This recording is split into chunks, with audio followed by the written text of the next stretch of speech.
Hey everybody, welcome to 8.2. Today we're going to be talking about Pythagorean theorem and its converse. So hopefully this is going to seem like a relatively familiar section to most of you. So we're just going to start off with a reminder of what Pythagorean theorem is and when we use it. So just remember, Pythagorean theorem is this formula right here, a squared plus b squared equals c squared. If you have that memorized, awesome. If not, go ahead and write that down. You'll want to make sure you know it. And remember that we only use Pythagorean theorem when we're dealing with right triangles. So very, very important that you use this only if you have a right angle in your triangle. So something like this here. Okay?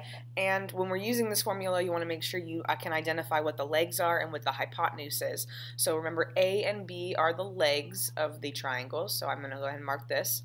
And then C is the hypotenuse, or the longest side. And the trick, if you're not sure which one's the longest side, the hypotenuse is always across from the right angle. So that's what your picture would look like. And really all you have to do is just be plugging in these numbers and solving for whatever side they're missing. So let's just do a quick example together. In this case, we've got triangle ACB. It's a right triangle, and it says they want to solve for A. So we know we have that this is B, and then the side across from the 90 is C. So we can go ahead and plug in the Pythagorean theorem. So we'd have A squared plus our B squared, so 12 squared, equals our C squared, equals 13 squared. And now we can just go ahead and start solving. So we'd have A squared plus 144, and then equals 169. And then we can just go ahead and do some subtraction. So 169 minus 144 gets you 25. So you get A squared equals 25.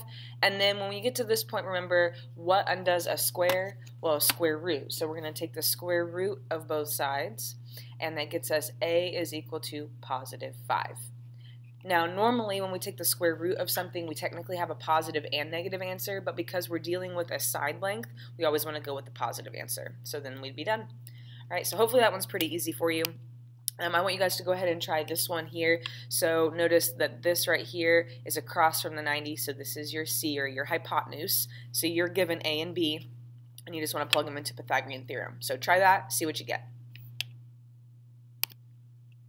Next thing I want to talk about are the Pythagorean triples. So this is maybe a little bit newer to some of you. So Pythagorean triples are just a set of 3 numbers that you could plug into Pythagorean theorem and it would work. So the most common 2 that you would see are going to be the sets here. So the set 3, 4, 5, that would be considered a Pythagorean triple, and then 5, 12, 13. And we could always check these and make sure that they work. So notice, remember we said hypotenuse is the longest side. So C will be the longer sides, and then A and B, it really doesn't matter which one is which. I just go in order. Okay, so I could plug these into Pythagorean theorem and they should work. So we'd have 3 squared plus 4 squared. Is that going to equal 5 squared? Well, if we check 9 plus 16, does that equal 25?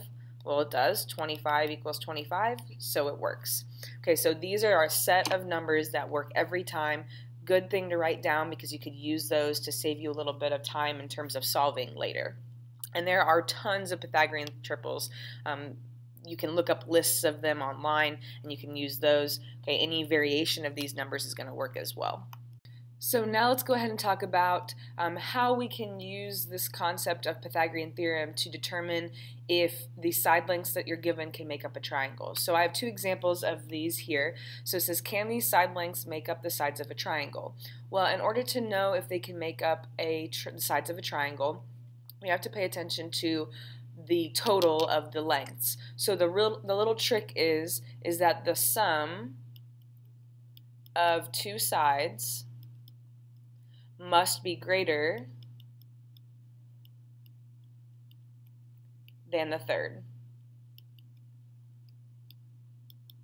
So you want to write that down. Okay, so when I look at the sides 5, 6, and 8, what I would do is check if when I add 2 sides at a time, are they always greater than the third one? So if I add 5 plus 6, is 5 plus 6 greater than 8? Well, 5 plus 6 equals 11, and 11 is greater than 8, so that works.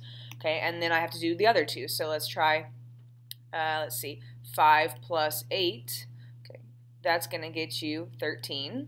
So is 13 greater than 6? Yes, it is.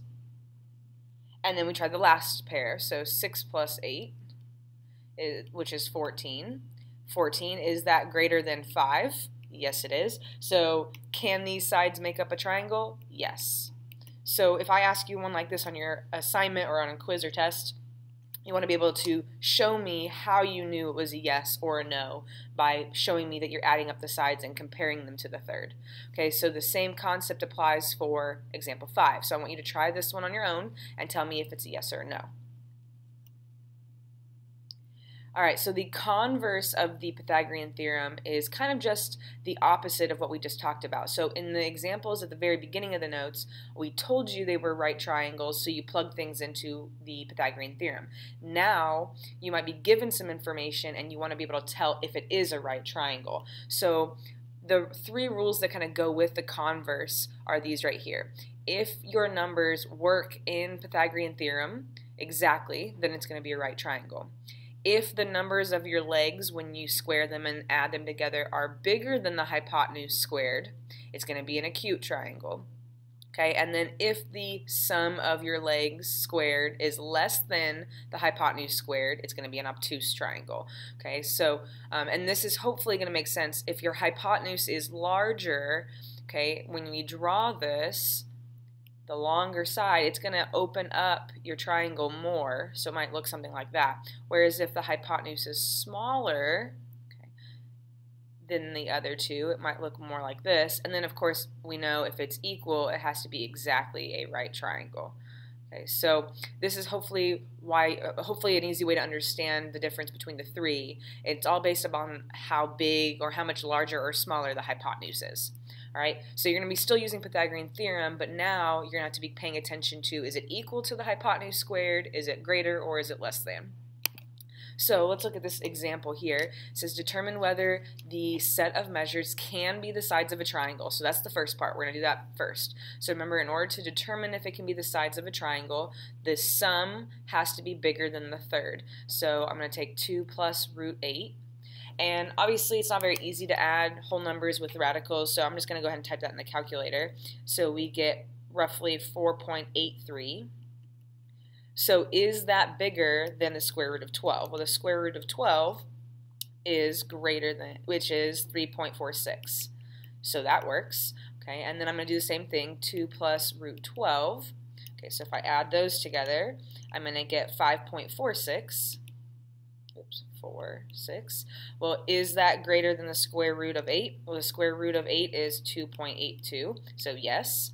Okay, and then we can add the last pair. So root 8 plus root 12.